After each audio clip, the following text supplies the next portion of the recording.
우리는 그동안 예수님의 탄생 이야기와 또 예수님의 어린 시절에 관한 이야기들을 말씀을 나눴습니다.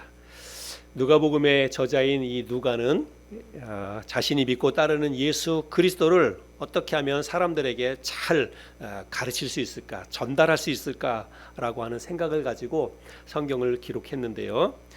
특별히 이 누가는 예수님의 이야기를 기록하기에 앞서서 먼저 그 마리아와 요셉의 이야기가 아니라 사가랴와 엘리사벳의 이야기를 먼저 그 전개를 하지요. 이 누가는 굉장히 사람이 논리적이고 그리고 합리적이고 그런 사람이다라고 하는 것을 알 수 있습니다. 어느 날 갑자기 사람들에게 예수 그리스도를 알려야 되는데 예수 그리스도가 동정녀인 마리아의 몸에서, 처녀의 몸에서 예수님이 태어나셨다, 그렇게 이야기를 선뜻 딱 하면 사람들이 그거를 어떻게 받아들일까, 아마 이런 생각을 하지 않았을까, 이런 생각이 들어요. 그래서 이 누가는 먼저 그 사가랴와 엘리사벳에 관한 이야기를 쭉 이야기하지요. 엘리사벳도 물론 이제 아이를 낳을 수 없는 그런 나이가 많은 할머니였지만 그럼에도 불구하고 그 가정에 하나님께서 침례 요한이라고 하는 아이를 낳게 해주신 이야기를 먼저 풀고, 그리고 나서 이제 마리아와 요셉을 통해서 예수님이 탄생하시는 이 이야기들을 성경에 기록을 하셨습니다. 아마도 하나님께서 이 의사라고 하는 직업적 특성을 가진 굉장히 세밀하고 또 어떤 성격적으로 아주 좀 치밀한 그런 성격을 가지고 있었던 이 누가를 통해서 이 성경 말씀을 그렇게 기록하도록 하나님이 역사하시지 않았을까, 이런 생각을 해볼 수 있습니다. 오늘 우리가 읽었던 이 본문 말씀 23절에 보면 예수님이 가르치심을 시작하실 때의 나이가 30세다라고 이야기를 하고 있지요. 그래서 실제로 예수님은 어린 시절을 다 보냈습니다. 성경에 예수님의 10대, 20대에 관한 이야기가 없을 뿐이지 예수님도 우리와 똑같은 그런 어린 시절을 다 보내고 청소년기 시절을 다 보냈습니다. 그런데 실제로 예수님이 이 땅에서 어떤 일을 하셨는지, 어떤 말씀을 하셨는지, 이런 것들은 30세가 되면서부터 시작을 하셨다는 것이죠. 그래서 30세부터 본격적으로 예수님이 사역을 하셨는데 3년 정도의 사역을 하셨죠. 근데 그 3년 동안의 예수님의 사역이 정말로 엄청난 많은 일들을 하셨습니다. 그리고 그 당시에 엄청나게 많은 사람들에게 큰 영향을 미쳤다는 것이죠. 하지만 우리가 아는 것처럼 예수님은 3년이라고 하는 아주 짧은 인생을 사시고 십자가에 달려서 결국은 생을 마감하셨습니다. 그런데 이 예수님의 모든 어린 시절부터 또 예수님이 십자가에 달려 돌아가실 때까지의 그런 모든 일들을 직간접적으로 목도했던 이 누가는 예수님이 어떤 분이신지를 누가는 정확히 깨달았습니다. 자기가 보기도 하고 또 경험하기도 하고 또 사람들로부터 듣기도 하고, 그래서 이런 모든 것들을 통해서 예수님이 어떤 분이다라고 하는 것을 누가는 정확하게 이해하고 깨달았다는 거예요. 그래서 누가는 예수님이 분명히 하나님의 아들이라는 사실을 확신했습니다. 근데 문제는 그것을 사람들에게 어떻게 알리느냐라고 하는 거예요. 자기가 깨달은 그 엄청난 사실을 사람들에게 가르쳐주고 알려야 되는데 이 사실을 어떻게 알릴까? 이게 이제 누가가 풀어야 될 숙제였다는 거죠. 그래서 누가는 자신의 지성과 영성을 총동원해서 예수 그리스도가 하나님의 아들이시다라고 하는 것을 이제 성경에서 풀어서 그것을 증거하고 있다는 것입니다. 근데 누가는 예수님이 하신 일, 즉 예수님의 이 사역을 본격적으로 소개하기에 앞서서 먼저 예수님이 요단강에서 침례를 받으신 그 사건을 먼저 기록하고 있습니다. 근데 이거는 누가만 그렇게 기록한 게 아니라 마태, 마가, 누가 모두가 다 이 사복음서를 예수님에 관한 기록을 이야기를 기록한 이 사복음서의 저자들도 다 예수님의 침례받은 사건은 다 기록하고 있어요. 그래서 성경 다 읽어보면 다 예수님의 침례받은 사건은 다 기록되어져 있습니다. 우리가 대표로 마태복음을 가지고 한번 확인해 보도록 하겠습니다. 오늘 우리가 읽었던 본문 말씀에서는 21절, 22절에 기록되어 있는데 마태복음 3장 13절부터 17절까지 보면 예수님이 침례받은 사건을 마태는 이렇게 기록하고 있습니다. 이때에 예수께서 갈릴리로부터 요단강에 이르러 요한에게 침례를 받으려 하시니 요한이 말려 이르되 내가 당신에게서 침례를 받아야 할 터인데 당신이 내게로 오시나이까. 예수께서 대답하여 이르시되 이제 허락하라. 우리가 이와 같이 하여 모든 의를 이루는 것이 합당하니라 하시니 이에 요한이 허락하는지라. 예수께서 침례를 받으시고 곧 물에서 올라오실새 하늘이 열리고 하나님의 성령이 비둘기같이 내려 자기 위에 임하심을 보시더니 하늘로부터 소리가 있어 말씀하시되 이는 내 사랑하는 아들이요 내 기뻐하는 자라 하시니라. 자, 이 말씀 읽었던 말씀에 보면 이제 예수님이 침례 요한에게 와서 나에게 침례를 베풀어라 이렇게 이야기를 합니다. 근데 침례 요한이 뭐라고 얘기하냐면 내가 예수님에게 침례를 받아야 할 터인데 어떻게 나한테 침례를 받으러 나오십니까? 이렇게 이야기합니다. 그랬더니 예수님이 요한에게 뭐라고 얘기합니까? 우리가 이와 같이 하여서 모든 의를 이루는 것이 합당하니라 이런 말씀을 하세요. 이 말씀은 무슨 의미냐면 이 말이 조금 어려운데 이 말은 그렇게 해야 네가 나한테 침례를 베풀어야 내가 너한테 침례를 받아야 하나님이 원하시는 모든 일이 이루어진다. 그런 말씀의 뜻입니다. 여러분 다른 사람은 몰라도 예수님 스스로가 내가 누구인지를 알아요, 몰라요? 여러분 다른 사람들은 몰라도 나는 내가 누구인지 알잖아요. 내가 누구에게 뭐 구체적으로 나를 소개하지 않아도 여러분들 스스로들도 그렇잖아요. 다른 사람들은 여러분 잘 몰라도 나는 내가 누구인지 잘 알잖아요. 내가 누구를 통해서 태어났으며 어디에서 태어났으며 어떤 시절을 보냈는지 다 알잖아요. 예수님 스스로도 당신이 누구인지를 잘 알고 계셨습니다. 그래서 예수님은 자기가 침례 요한에게 가서 굳이 침례를 받아야 할 이유가 없다는 것을 예수님은 누구보다도 잘 알았어요. 여러분 우리가 아는 것처럼 여러분 침례가 무엇입니까? 침례는 어떤 사람이 받는 거예요? 침례는 자기 자신이 죄인임을 깨닫고 예수 그리스도를 마음속에 영접한 사람이 난 이제는 구원받은 하나님의 백성입니다. 나는 예수 그리스도를 내 개인의 구세주로 믿은 하나님의 자녀입니다 라고 하는 것을 여러 사람이 보는 앞에서 공표하는 거예요. 그게 침례입니다. 근데 예수님은 스스로가 하나님의 아들이라는 것을 본인이 잘 알아요. 그래서 죄가 없어요. 그래서 누구에게 가서 침례를 받아야 될 이유가 전혀 없는 분입니다. 그럼에도 불구하고 예수님이 침례 요한에게 가서 침례를 받았다는 것이죠. 예수님은 스스로 당신이 하나님의 아들이시고 또 성령을 통해서 당신이 이 땅에 태어났다라고 하는 것들을 잘 아셨습니다. 그래서 침례를 받아야 할 이유가 전혀 없음에도 불구하고 다른 사람들의 어떤 시선 이런 것들을 의식하지 않고 요단강에 가서 요한에게 침례를 받으셨습니다. 여러분 예수님이 침례를 받으신 이유가 뭘까요? 왜 예수님이 여러분 굳이 하나님의 아들이신 예수님이 사람들과 똑같은 방식으로 가서 요한에게 침례를 받으셨을까요? 우리가 금방 읽었던 말씀을 통해서도 우리가 알 수 있듯이 그래야만 하나님의 뜻이 이루어지기 때문에 그렇다는 것입니다. 그래야만 하나님의 계획과 하나님의 소원을 이루어 드릴 수 있기 때문에 요한에게 가서 침례를 받았다는 것입니다. 예수님은 하나님의 아들이셨지만 아기 예수로 탄생하셔서 십자가에 달려 죽으실 때까지 여러분 철저하게 우리 인간과 똑같은 모습으로 이 땅을 사셨어요. 그래서 태어나는 그 순간부터 시작해가지고 우리 인간이 걷는 출생의 과정과 그 다음에 성장의 과정과 이런 모든 과정을 다 겪으시고 배고픔도 느끼시고 그리고 아픔과 슬픔도 느끼시고 고통도 느끼시고 인간과 똑같은 그런 인간의 과정을 거치셨다는 것입니다. 만약에 예수님이 십자가에 달려 죽으실 때 인간의 죄와 상관없이 거룩한 하나님의 아들로서 그냥 십자가에 달려 죽으셨다면 그러면 여러분 이 땅에 있는 모든 인간들은 저를 포함해서 여러분들을 포함해서 이 땅에 있는 모든 사람들은 여전히 지금도 우리는 죄 가운데 우리는 살아가고 있을 것입니다. 근데 예수님은 인간의 모든 죄를 대신 짊어지시고 대속의 죽임을 당하신 것입니다. 그 대속의 죽음이 바로 인류를 향한 하나님의 계획과 하나님의 간절한 소원이지요. 여러분, 하나님이 이 땅에 있는 모든 사람을 향한 하나님의 간절한 마음의 소원이 무엇이냐면 디모데전서 2장 4절에서 말씀하고 있는데요. 우리 같이 한번 읽어볼까요?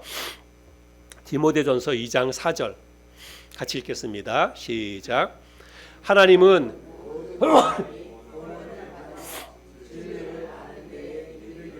네.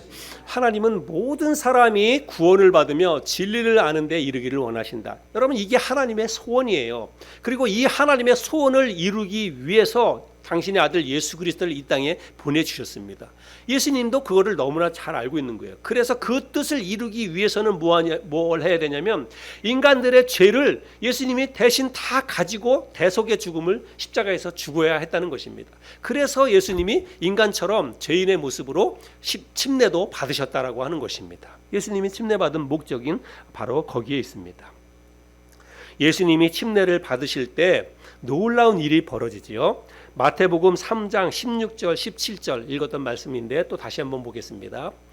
예수께서 침례를 받으시고 곧 물에서 올라오실새 하늘이 열리고 하나님의 성령이 비둘기같이 내려 자기 위에 임하심을 보시더니 하늘로부터 소리가 있어 말씀하시되 이는 내 사랑하는 아들이요 내 기뻐하는 자라 하시니라. 여러분, 우리도 우리 교회에서도 침례식 하잖아요. 옥상에서 침례식 할 때 우리는 침례 받고 올라올 때 우리에게는 어떤 일이 있습니까? 어떤 일이 벌어집니까? 네, 우리는 침례 받고 일어날 때 우리가 성도들이 찬양해 주잖아요. 이것이 나의 간증이요, 이것이 나의 찬송일세. 그러면서 다 같이 그렇게 찬송을 불러주고. 그리고 나서 또 박수도 치고 환영의 꽃다발도 주고 우리는 이제 그렇게 침례 받고 일어날 때 우리는 그렇게 하죠. 여러분, 침례 받았던 그 순간들이 기억나십니까? 우리 여기 김태현 자매님도 우리 교회에서 침례 받으셨고 차명수 자매님도 우리 교회에서 침례 받으셨고 그랬는데 여러분, 침례 받았던 그 순간들이 기억나죠? 그건 아마 잊을 수가 없을 것입니다. 평생 내가 죽는 날까지 내가 침례 받았던 그 순간들, 그 생각들을 아마 잊어버릴 수가 없을 것입니다. 근데 예수님은 침례 받을 때 요단강에서 요한에게 침례를 받을 때 어떤 일이 일어났습니까? 여기 말씀해 보면 하늘이 열렸다 이렇게 말하고 있습니다. 하늘이 열렸다. 제가 이 말씀을 가지고 하늘이 열렸다는 말이 도대체 뭘까? 도대체 하늘이 열렸다는 게 어떤 현상일까? 이걸 막 생각해 봤어요. 여러분, 이해하시겠어요? 잘 모르겠죠. 저도 잘 모르겠어요. 솔직히 그냥 하늘이 열렸다 그러는데 뭐 하늘이 이렇게 쫙 갈라져서 열리는 거 그거는 아닐 거예요. 아마도 다른 주변 지역은 전체적으로 이렇게 깜깜하거나 뭐 전체적으로 그랬다가 예수님이 침례 받을 때 바로 침례 받는 그 예수님을 향해서 하늘에서부터 밝은 빛이 이렇게 쫙 내려오지 않았을까? 그래서 마치 그냥 우리가 서포트라이트 이렇게 쫙 비치는 것처럼 그렇게 하늘에서 예수님을 향해서 그 부분에만 이게 밝은 빛이 쫙 내려지지 않았을까? 그런 걸 가지고 이제 누가복음을 기록한 누가는 하늘이 열렸다. 그 부분이 환하게 광채가 빛나니까 아마 그렇게 표현했을 것이다. 이렇게 생각을 합니다. 하늘이 열리고 그리고 또 하나는 어떤 현상이 있었습니까? 하나님의 성령이 임했는데 어떻게 임했냐면 비둘기 같은 형체로 예수님에게 하나님의 성령이 임했다라고 이야기하고 있습니다. 그래서 오늘날 우리가 성령은 거룩한 영이잖아요. 성령은 이렇게 어떤 물체로 존재하는 게 아니에요. 그래서 우리가 성령을 볼 수가 없습니다. 근데 우리가 이제 이런 말씀을 가지고 성령을 이제 비둘기에 표현하기도 하고 그러는 거예요. 그래서 우리 교회 로고에도 보면 이렇게 구름 모양이 있고 비둘기 모양이 있고 그런데 이제 그런 이제 모양 디자인을 이제 성령을 그렇게 표현을 하는 거죠. 근데 여러분, 오순절날 예수님의 제자들이 성령을 받았잖아요. 오순절날 많은 예수님의 제자들이 성령을 받았을 때 그때는 또 성령의 모습이 어떤 형태였어요? 네, 불의 혀같이 갈라지는 것이 각 사람의 머리 위에 임했다 그랬거든요. 불의 혀, 갈라지는 불의 혀, 여러분 알죠? 불빛 이렇게 쫙 하는 거. 그래서 마치 불의 혀같이 갈라지는 그런 모습으로 예수님 그 성령이 임했어요. 그 당시에는. 그러니까 성령이 어떤 하나의 어떤 이렇게 고정된 형태의 모습을 가지고 있지 않다라고 하는 것을 우리는 성경을 통해서 확인해 볼 수 있습니다. 중요한 것은 예수님께서 침례를 받으실 때 하늘이 열리고 하나님의 성령이 예수님에게 임했다라고 말하고 있습니다. 그리고 그 다음에 하늘에서부터 하나님의 커다란 음성이 들렸어요. 하나님의 음성이 모든 사람이 들을 수 있도록 하나님의 음성이 쩌렁쩌렁하게 하나님의 음성이 들렸는데, 어떤 음성이 들리냐면 너는 내 사랑하는 아들이라, 내가 너를 기뻐하노라 라고 하는 이 하나님의 음성이 그 순간에 들렸다는 것입니다. 여러분 한번 머릿속으로 마음속으로 한번 상상해 보시기 바랍니다. 요단강에서 침례 요한에게 침례를 받고 예수님이 물에서 쫙 올라오실 때 갑자기 하늘이 쫙 열리고 밝은 빛이 예수님을 향해서 쫙 내리쬐고, 그리고 비둘기 같은 형체를 가진 성령이 쫙 임하고, 하늘에서는 너는 내 사랑하는 아들이라, 내가 너를 기뻐하노라라고 하는 모든 사람이 들을 수 있는 큰 음성이 들리는 그런 장엄한 장면들을 한번 상상해 볼 수 있기를 바랍니다. 당시에 그곳에는요, 예수님과 침례 요한만 있었던 것이 아닙니다. 그 전에 예수님이 침례 받기 전에 많은 사람들이 그곳에 몰려왔고, 침례 요한이 많은 사람들에게 침례를 주고 있었어요. 그러니까 그 주변에 사람들이 굉장히 많이 지금 몰려 있었다는 것입니다. 그때 바로 예수님이 그 많은 사람이 보는 앞에서 침례를 받으시는 이런 영광스러운 장면들이 성경에 기록되어 있는 것입니다. 오순절날 성령이 임한 후에 제자들이 큰 능력으로 많은 사역들을 감당하지요. 그 성령을 받기 전에는 예수님의 제자들이 그렇게 뭐 능력이 있거나 그렇지 않았어요. 근데 성령을 받고 나서 예수님의 제자들도 예수님처럼 병든 자들을 고치고 귀신을 내어 쫓고, 심지어는 베드로와 요한이 성전 미문 앞을 지나가다가 성전 미문 앞에 앉아있던 안진뱅이를 향해서 나사렛 예수 그리스도의 이름으로 명하노니 일어나 걸어라 그랬더니 벌떡 일어나서 걷는 그런 역사가 있었다는 것입니다. 성령이 임하니까 그런 능력이 그들에게 나타났던 것이죠. 예수님에게 성령이 임한 이후에 이제 본격적으로 예수님이 이 땅에서의 사역을 시작하시는데, 여러분 우리가 앞으로 이제 누가복음 말씀을 쭉 나눠보겠지만 예수님이 얼마나 엄청난 일들을 많이 하십니까? 수많은 이적 기사들을 행하시고 병든 자들을 고치시고 심지어는 죽은 자도 살리는 이와 같은 놀라운 일들을 예수님이 하시는데, 성령이 예수님에게 임한 이후에 이런 일들을 행하셨다라고 하는 것을 알 수 있습니다.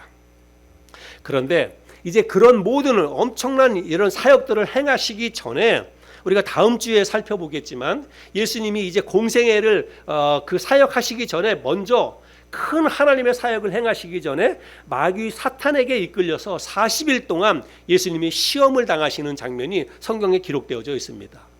그래서 예수님의 사역 전에 예수님이 사탄으로부터 시험을 받는 것이 예수님의 사역의 어떻게 보면 시작이에요. 그런데 이 누가는 예수님의 이 침례 사건과 그리고 이제 다음에 이어지는 사탄의 시험을 받는 요 사건, 요 중간에 누가는 뭘 기록하냐면 예수님의 족보를 기록하고 있어요. 다른 저자들은 그런 예수님의 족보를 기록하지 않았습니다. 예수님이 요단강에서 침례받고 그 다음서부터 이제 본격적으로 사역을 시작하시는데, 사역하기 전에 그 마귀 사탄의 시험을 받는 장면은 다 기록을 하고 있습니다. 그런데 중간에 이 예수님의 족보를 기록한 것은 누가가 유일하다는 거예요. 여러분 이 마태복음에도 족보가 있죠. 예수님의 족보가 있는데 그거는 이제 마태복음 1장부터 시작해가지고 족보가 기록되어져 있습니다. 근데 마태복음의 족보와 누가복음의 예수님의 족보가 달라요. 예, 뭐 족보 자체가 다르다고 하는 게 아니라 기록 방식이 다르다는 것입니다. 기록 방식. 그래서 마태복음은 어떤 기록 방식을 하냐면 예수님을 아브라함과 다윗의 후손으로 기록해요. 그래서 예수님의 족보의 끝을 누구로 하냐면 아브라함으로부터. 그래서부터 쭉 아브라함부터 내려와 가지고 누구예요? 결국은 예수님의 인간의 부모인 마리아와 요셉으로 족보가 끝이 납니다. 그런데 누가는 거꾸로 해요. 마리아와 요셉으로부터 시작해서 거슬러 올라갑니다. 쭉 거슬러 올라가요. 그래서 마리아와 요셉으로부터 해서 그 위는 누구고 그 위는 누구고 해가지고 계속해서 올라가요. 그러면 인간의 족보를 계속해서 올라가면 어디까지 올라가는 거예요? 예, 첫사람인 아담까지 올라가는 거예요. 첫사람인 아담까지. 그리고 아브라함의 그로 끝나는 게 아니라 그 위에 조상인 아담까지 올라갑니다. 첫사람인. 그리고 누가는요, 이 예수님의 족보를 아담에서 끝나지 않고 그 위는 하나님이시니라 이렇게 기록하고 있습니다. 이 말은 뭐예요? 예수님이 하나님의 아들이시라는 것입니다. 하나님의 아들로 이 땅에 오셨다, 이것을 지금 이야기하고 있는 것입니다. 요즘은 우리가 어디 가서 족보 이야기를 잘 안 하지요. 뭐 그냥 자녀들이 신랑감을 데리고 오거나 뭐 신부감을 데리고 왔을 때 자네 어디 김씨인가, 뭐 자네 어디 최씨인가, 뭐 그 정도 물어볼 거예요 아마. 예. 저는 제가 하시잖아요. 저는 진주하시입니다. 저는 진주하시 사직공파 34대 손입니다. 고려 사직공파는 고려 문종 때 사직을 지낸 하진이라고 하는 사람이 시주예요. 그래서 저 하씨 성을 가진 사람의 그 시조는 하진이라고 하는 사람입니다. 근데 하씨 족보, 저희도 족보가 뭐 몇 권이 있는데 족보를 이렇게 제가 다 언젠가 한번 형님하고 이렇게 막 한번 아버지 살아계실 때 한번 따져 본 적이 있어요. 근데 저희 족보를 쭉 올라가면 이제 하진이라고 하는 분에서부터 쭉 시작이 되고, 저는 그 사직공파의 34대 손인데, 저희 집안에는 뭐 왕족도 없어요. 왕족도 없고 뭐 그렇게 아주 뭐 특별하게 우리가 알고 있는 그렇게 뭐 아주 뭐 훌륭한 일을 한 그런 공직에 있는 뭐 그런 사람도 사실은 없습니다. 그래서 뭐 족보 내세울 게 없어요, 진주하 씨는. 근데 저는 내세울 게 딱 하나가 있습니다. 뭐냐면 저는 하나님 하시라는 거. 네, 하나님 하시라는 거. 하나님하고 성이 같잖아요. 하나님 하시라는 거. 네. 그래서 우리가 뭐 족보를 요즘은 뭐 중요하게 여기는 시대는 아니죠. 그런데 여러분, 사실 족보를 우리가 중요하게 여기지는 않아도 족보가 없는 사람은 없잖아요. 그렇죠? 여러분들도 아마 뭐 집안에 이거 족보 책을 이야기하는 게 아니에요. 족보 없는 사람이 어디 있습니까? 그리고 사실은 여러분, 족보는 중요합니다. 왜냐하면 내가 나의 조상이 누구인지, 나의 아버지와 할아버지와 그 윗대 할아버지, 증조 할아버지, 고조 할아버지, 또 우리의 조상들은 누군지, 여러분 이런 것들을 확인하려고 하면 그거를 확인할 수 있는 방법이 족보밖에 없잖아요. 그 문서 기록이 족보밖에는 없잖아요. 저는요, 성경에 이 예수님의 족보가 기록되어 있는 것이 저는 얼마나 감사한지 모릅니다. 마태복음 1장, 우리가 뭐 새해 첫 해가 돼가지고 새해 첫 해, 내가 올해부터 성경을 열심히 한번 읽어봐야지 해가지고 착 펴서 신약 성경을 펴가지고 마태복음을 읽으면 처음에 뭐 어떤 게 나옵니까? 누가 누구를 낳고 누가 누구를 낳고 누가 누구를 낳고. 마태복음 1장은 계속해서 낳고요. 누가 누구를 낳고 나하고 하나도 상관이 없어요. 네, 그리고 뭔가 교훈도 없어요. 누가 누구를 낳은 게 무슨 교훈이 됩니까? 그래가지고 그냥 성경이 너무 재미없어요. 근데 누가복음에 보면, 예수님의 족보를 보면 누가복음에서는 또 그 위는 누구고 그 위는 누구고 그 위는 누구고 계속해서 그 위는 누구다라고 하는 이런 말씀이 있습니다. 그래서 족보는 별로 읽는 게 재미도 없고 또 지루하고 그렇습니다. 그런데 여러분, 우리는 이 예수님의 족보를 통해서 예수님이 누구신지를, 어떤 분이신지를 우리는 정확하게 알 수가 있다는 것입니다. 그래서 성경에 예수님의 족보가 기록되어 있는 것이 우리에게 얼마나 감사한지 모른다, 저는 그런 생각을 하는 것입니다. 우리는 오늘 본문 말씀을 통해서 예수님이 하나님의 아들이시라는 사실을 우리가 다시 한번 확인할 수 있습니다. 하나는 하나님이 하신 말씀을 통해서요. 하나님이 예수 그리스도가 침례를 받고 요단강에서 침례받고 물에서 올라오실 때 하나님께서 뭐라고 말씀하셨다고요? 너는 내 사랑하는 아들이라, 내가 너를 기뻐하노라. 하나님이 그렇게 하늘에서부터 그렇게 음성으로 말씀을 하셨다는 것입니다. 여러분, 그 하나님의 음성은 그 당시에 있었던 많은 사람들이 실제로 들었어요. 그리고 들은 이야기를 전해 들은 누가가 바로 그 말씀을 지금 기록한 것입니다. 우리는 그 시대에 살지 않았기 때문에 그런 하나님의 음성을 듣지 못했어요. 그러나 그 시대에 그곳에 있었던 그 사람들 가운데 이 하나님의 음성을 들었던 사람들이 분명히 있다는 것입니다. 그리고 또 하나는 요셉으로부터 거슬러 올라간 예수님의 족보를 통해서 예수님이 바로 하나님의 아들이라는 사실을 우리는 다시 한번 깨달을 수가 있습니다.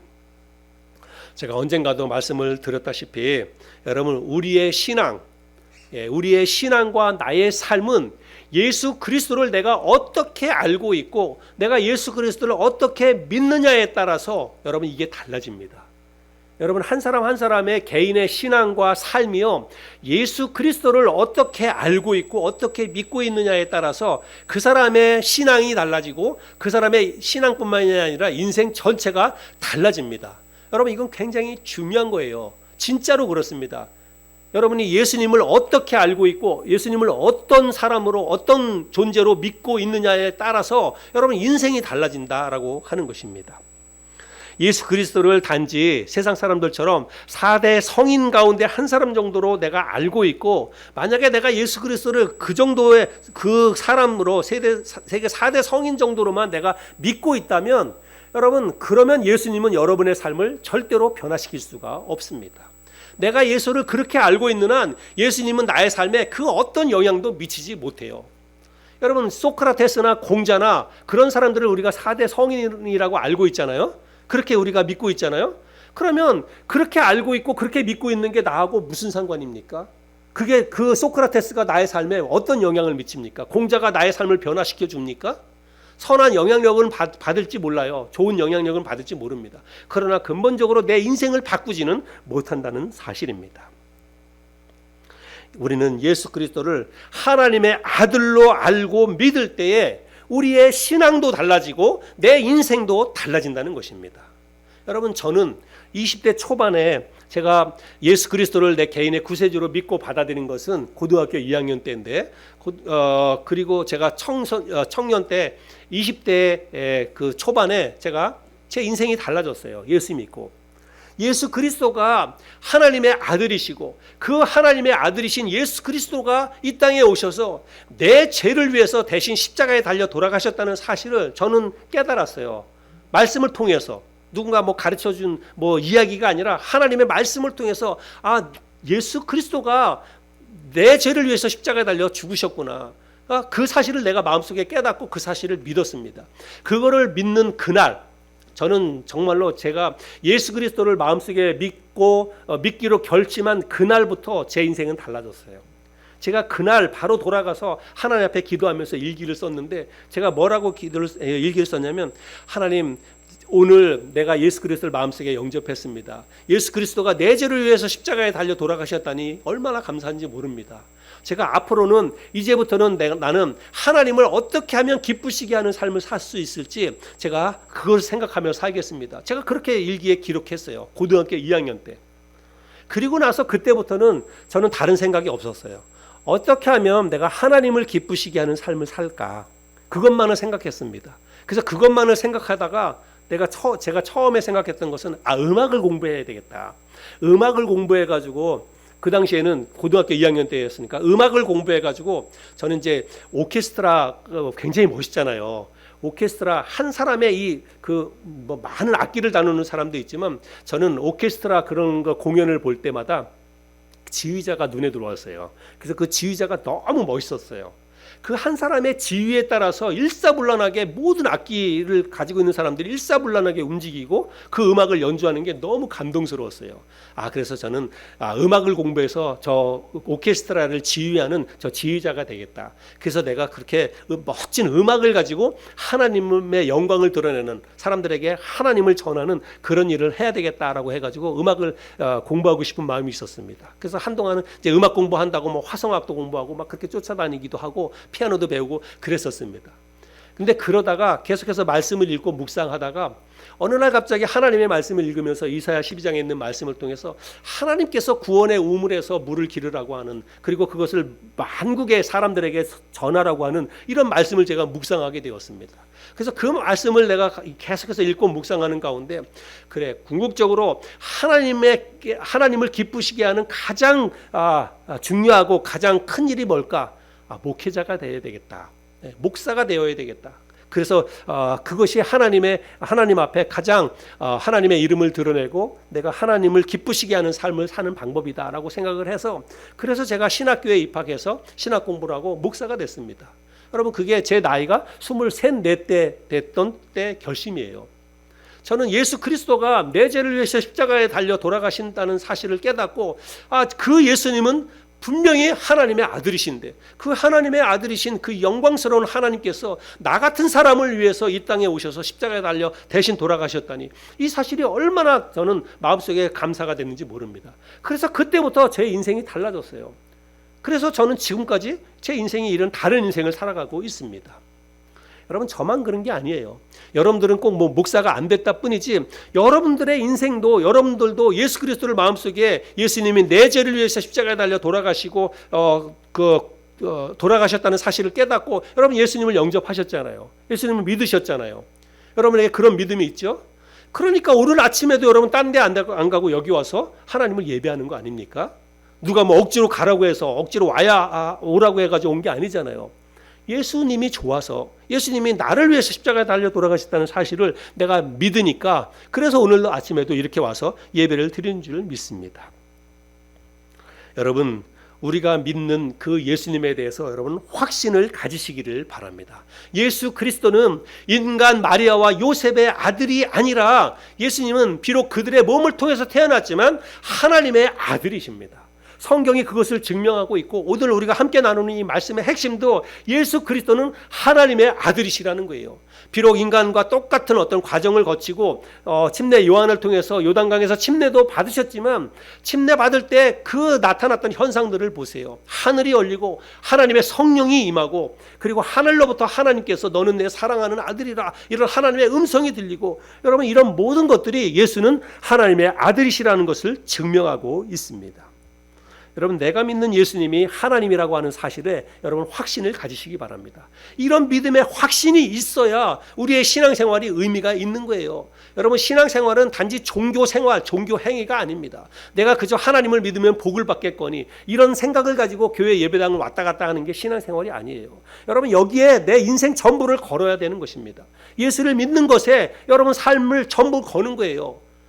지금은 잘 모릅니다. 내가 가는 길이 맞는지 내가 예수를 믿고 이 평생 내 인생을 여기다 걸었는데 이것이 맞는지 틀리는지 우리가 지금은 확인할 길이 없습니다.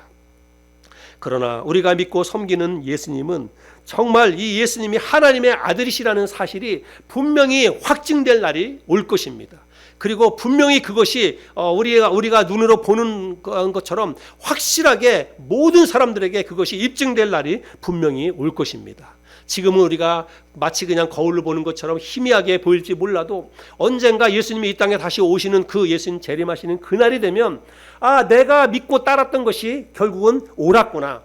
내가 평생을 예수 믿고 다른 곳 가지 않고 예배당에 왔다 갔다 하면서 내가 예수님 믿고 평생 내가 이 길을 왔는데 믿음 생활하면서 이 길을 여기까지 왔는데 내가 걸어온 이 길이 결코 잘못된 길이 아니었구나. 내 믿음이 옳았구나라고 하는 것들을 여러분 스스로 확인하는 날이 분명히 올 것입니다.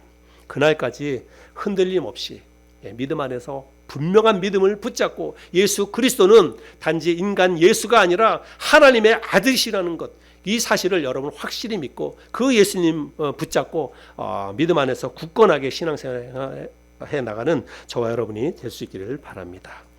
마지막으로 고린도전서 13장 9절부터 12절까지 있는 말씀을 읽고 오늘 말씀을 마치도록 하겠습니다. 같이 한번 볼까요? 같이 읽겠습니다. 시작. 우리는 부분적으로 알고 부분적으로 예언하니 온전한 것이 올 때에는 부분적으로 하던 것이 패하리라. 내가 어렸을 때에는 말하는 것이 어린아이와 같고 깨닫는 것이 어린아이와 같고 생각하는 것이 어린아이와 같다가 장성한 사람이 되어서는 어린아이의 일을 버렸노라.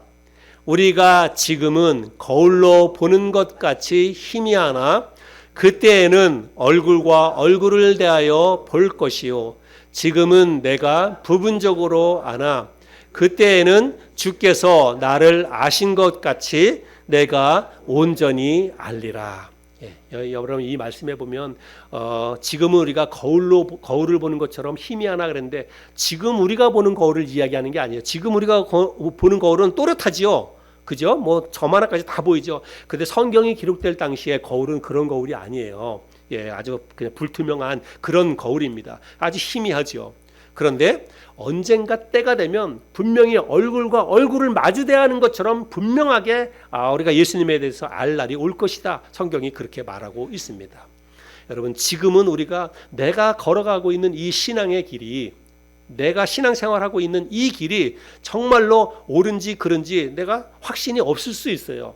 그러나 여러분 정말 예수 그리스도에 대한 확신을 가지시기 바랍니다. 예수 그리스도는 하나님의 아들이십니다. 그 하나님의 아들이신 예수님께서 저와 여러분을 위해서 십자가에 달려 돌아가시고 또 죽은 지 3일 만에 부활하셔서 우리를 죄와 사망에서 건져주셨을 뿐만이 아니라 하나님 나라의 영원한 생명을 우리에게 허락하셨다는 사실을 여러분 마음속에 확신하시고 이 길에 흔들림 없이 굳건하게 서서 믿음의 길을 걸어가는 저와 여러분 모두가 될 수 있기를 바랍니다.